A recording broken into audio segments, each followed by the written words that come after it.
You let me kiss you yesterday. Why mayn't I kiss you today? Oh, not just yet, dear. I need to talk to you first. Come and sit down. You weren't sorry for what you said yesterday. No. Then what happened? I just had a letter from Dennis. Dennis, your husband.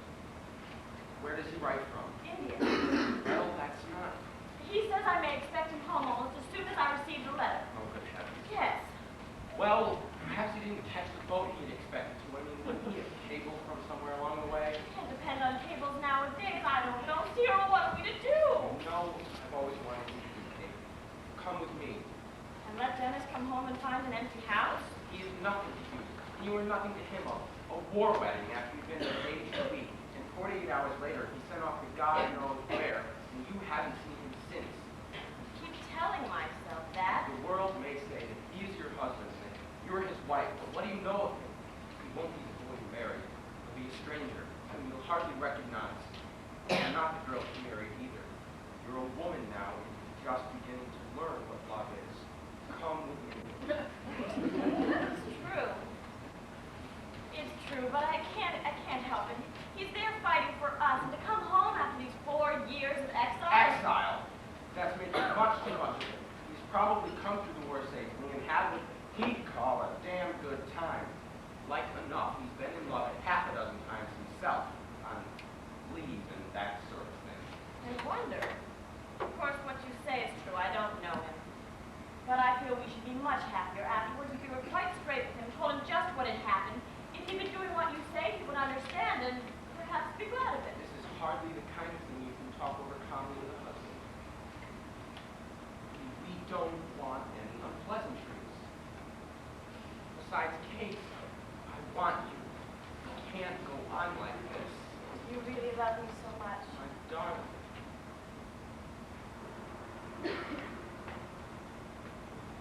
We'll wait until the week is out. I don't want to seem too afraid of him. And then? Then I'll come with you. What are you going to do now? Ask me to dinner or what? Certainly not, sir. I'm going out to dinner tonight. Who with? With you. To our favorite little restaurant? Now go put on a hat and I'll ring him up to see if they've got us. Oh, what fun. It won't be a moment. Cyril, will you always love me? Of course I will. Gerard, 864-121. Yes, I'd like a table for 2. Tonight, in about half an hour. Yes, Mr. Cyril Norwood. Yes, for 2. Is that all right? Thank you. Hello. Hello. You just... Well, I've just come in, Mr. Norwood. You know my name. Oh, I know a good deal about you, Mr. Cyril Norwood. I don't think I've had the pleasure of But making... surely you must have heard a good deal about me. Oh my God, you don't mean that. I do indeed. Dennis Camberley, the missing husband. I've come back. Well, you have heard of me, haven't you? Mr. Camberley, yes, of course. So you're back. Yes, I'm back. Sometimes they don't come back, Mr. Norwood, and sometimes they do. Even after 4 years. But you did talk about me sometimes, didn't you? How did you know my name? Little bird told me. One of those little birds that sits on the back of a crocodile searching for, shall we say, breakfast? He said to me one day, he said, talking of parasites, he said, do you know Mr. Cyril Norwood? Look here, sir, we better have this out quite plainly. I don't want any veiled insults or sneers from you. I admit, an unfortunate circumstance has arisen, but we must look facts in the face. You may be Mrs. Camberley's husband, but she hasn't seen you in 4 years. And she and I are in love. There you have it. What are you going to do? Well, you don't feel that I've neglected her, do you? Because, you see, I couldn't very well come home on weekends, and I don't. What do you suggest? Oh, You see, I've been leading such a nasty, uncivilized life for the past 4 years, I hardly know what is being done now. You have been mixing in society, making munitions. I have been engaged on important work for the government of a confidential nature. You, as I was saying, have been engaged in important work for the government of a confidential nature. It was my great regret that I had no opportunity of enlisting. With no opportunity of enlisting, but with many opportunities, fortunately, of making love to my wife. Now look here, sir, his eyes. Well, my dear already... Mr. Norwood, I'm only doing what you suggested. I'm looking facts in the face. You aren't ashamed of having made love to my wife, are you? What are you going to do? That's all that matters between you and me. What are you going to do? Well, that's what I was going to ask you. You see, you're so much more in the swim of things than I am. I mean, what is being done just now? You must have heard some gossip about it. All your friends also engage in important work for the government of a confidential nature with no opportunity of listening. Don't they tell you their own experiences? What have the husbands been doing when they've come back from the Now, front? once and for all. What do you think of these two? Dennis.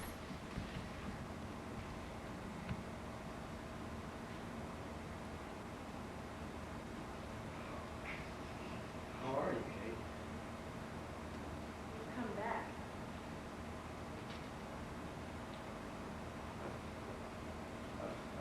I've come back.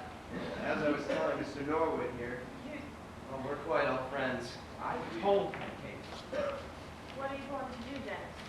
Well, that's what Cyril here keeps asking. You don't mind me calling you Cyril, do you? He's such an old friend of my wife's and all. Well, let's sit down and talk it over in a friendly way. Dennis, can you ever forgive me? We never ought to have got married in the first place. We knew each other so little. You had to go away so soon. I was going to write and tell you. I wish... It's all right, Kate. But you changed. That's just it, Dennis. I'm not the girl you married for. You're 4 years younger and 4 years prettier. I have? You do your hair in a new way. Do you like it? I love it. That is just Oh, I beg wonderful. your pardon. I was forgetting you for the moment. Now, let's sit down.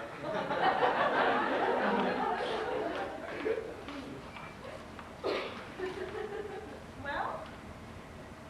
So you want to marry him, eh? We have already told you the circumstances, Mr. Camberley. I can hardly say how unfortunate it is that... Well, I mean, since these things will happen. I mean, since they have happened. Since these things have I happened. feel I hardly know you, Dennis. Did I love you when I married you? I don't know. It was so sudden. And now you come back, a stranger. And he's not a stranger? Huh? No. Think you know all about him? We have discovered that we love each other, Mr. Camberley. My darling one, this is distressing. It wouldn't be so distressing for her if you'd stop messing her about. Why the hell can't you sit on a chair by yourself? What are you going to do, Dennis? I don't know. It's difficult.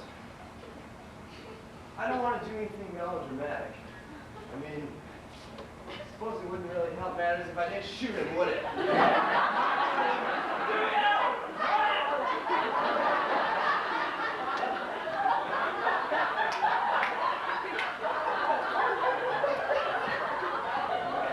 I'm quite sure you're right.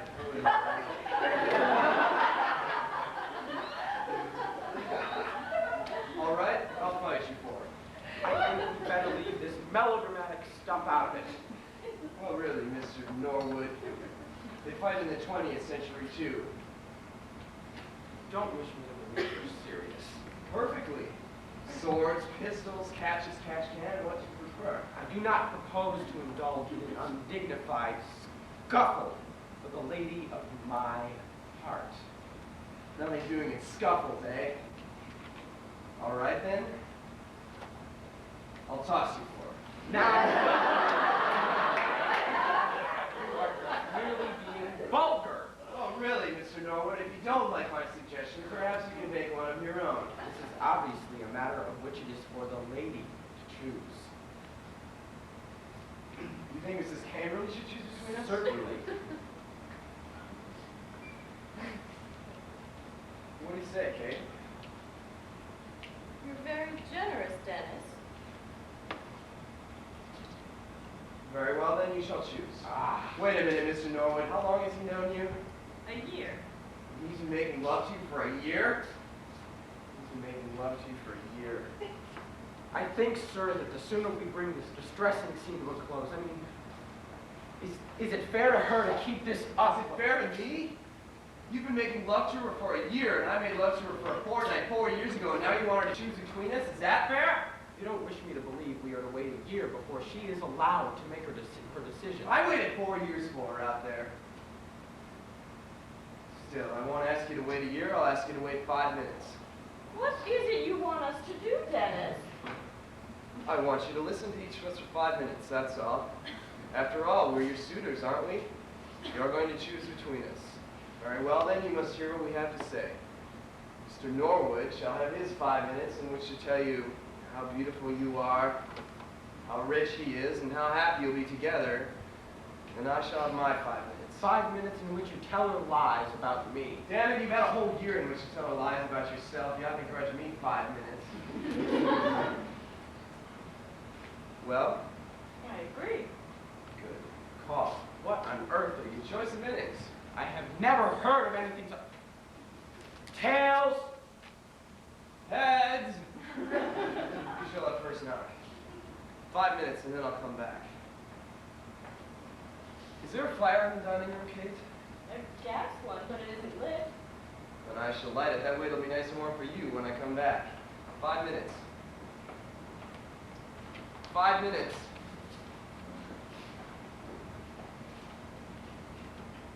What's his game? Game? Yes, what is he up to? Up to? I don't like it. Why did he pick today to come back? If we waited a week, we'd have been safely away.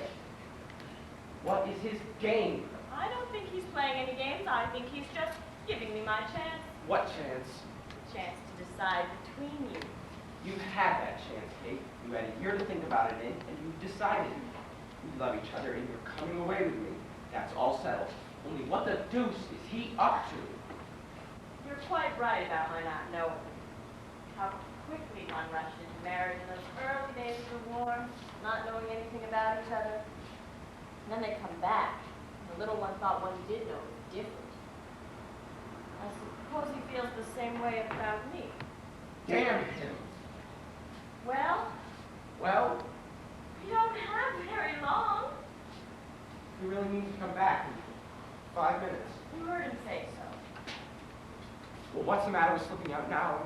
You've got a hat here. We can slip out quietly. He won't hear us. He'll come back and find us gone. What can you do? He'll hang about for a bit and then go back to his club. We'll have a bit of dinner, call up your maid and have her meet us with some of your things, and then slip off by night mail. Anywhere you like. Let this whole thing simmer down a bit. You don't want any more of that melodramatic 18th century nonsense. Slip out now without giving Dennis his 5 minutes? What does he want with his 5 minutes? What's the good of it to him? To take a pathetic farewell of you and tell you you've ruined his life? Well, the whole time he's chuckling in his sleeve at having gotten rid of you so easily. I know these young fellows.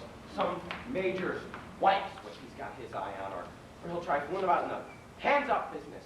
You don't want to be involved in a scandal of that sort. No. The best thing we can do, Kate, is I am speaking for your sake. Slip out now. Well, we have got the chance. We can write and explain all that we want to explain. Is that playing quite fair to Dennis? This isn't a game. Camberley may think so with his coin tossing and all the rest of it, but you and I aren't children. Everything is fair in a case like this. Now, put on your hat and let's go. I don't know, Cyril. What do you mean? He expects me to wait for him. If it comes to that, he expected you to wait for him 4 years ago. Yes. Thank you for reminding me. Kate, don't be stupid. What's happened to you? Of course I know this is meant to be sleep upsetting for you, but why do you want to go on with it? Why do you want more upsetting scenes? You have got a chance of getting out of it now. Is the 5 minutes over? God, quickly!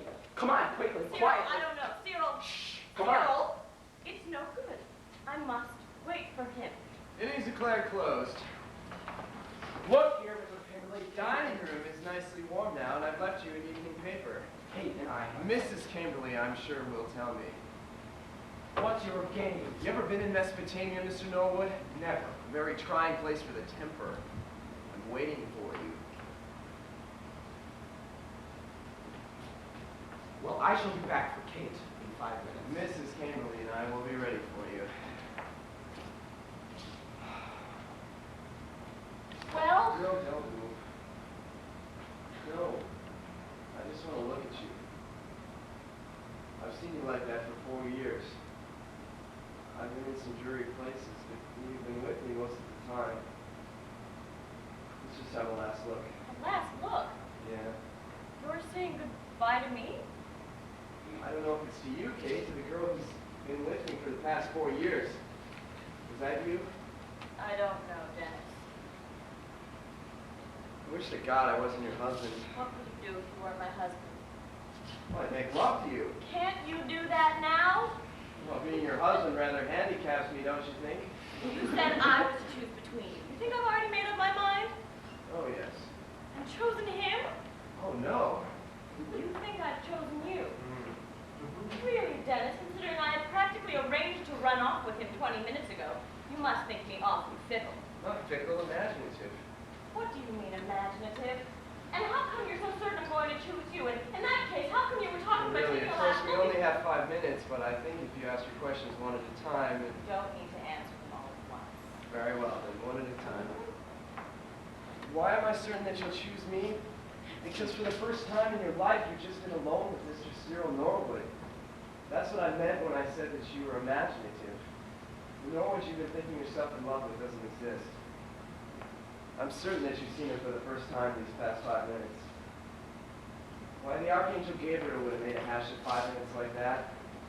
Norwood, good Lord, he didn't stand a chance. You were judging him all the time, weren't you? Very clever, Dennis. 4 years study of the Turkish character. How can you be certain I'm not judging you all the time? Well, of course you are. But there's all the difference in the world between judging a stranger like me and a man you thought you were in love with. But you are a stranger to me. I know, Kate. That's why I said goodbye to you, to the girl I had married 4 years ago. You're not my wife any longer, but if you don't mind pretending that I'm not your husband, just give me the chance of making love to you. That's all I want. You're very generous, Dennis. I'm not very much in love, and for a man in love, I'm being rather less silly ass than usual. Why should you choose me? You fell in love with my uniform at the beginning of the war. I was ordered out and fell in love with the departing hero. After that, well, I had 4 years alone in which to think about you, and you had 4 years with other men in which to forget about me. Is it any wonder that you just... Well, Oh, Cyril, you arrived just in time. I was talking too much. Mrs. Camberley, we are both at your disposal. Will you choose which of us is to have the happiness of serving you?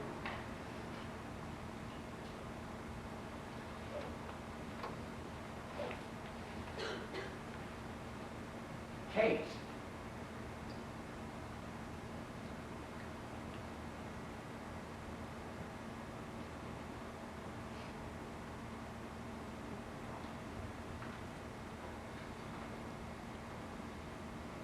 Goodbye, Mr. Norwood. Kate, you devil. Just a moment ago, I was comparing you to the Archangel Gabriel. So, you're going to be the loving housewife. Remember what I said about Mesopotamia, Mr. Norwood? I can only hope, Mrs. Camberley, that you can be happy. Good, there we agree. What a fool I've been. Dennis. Oh, no. We're not going to rush it this time. Dennis? I think you should call me Mr. Camberley. Mr. Camberley. Madame, would you do me the honor of dining with me this evening? I shall be charmed. Good, then let us hasten. The carriage awaits. Mr. Camberley. Which of these chapeaux do you prefer? Might I express a preference for the black one with the red rose? Ooh, it is an elegant one, isn't it? Vastly becoming upon my life. I might mention that I'm staying at the club. Is her ladyship doing anything tomorrow? Oh, nothing of any great importance. Then perhaps I may be permitted to call around and make inquiries as to her ladyship's health. It would be obliging of you, sir.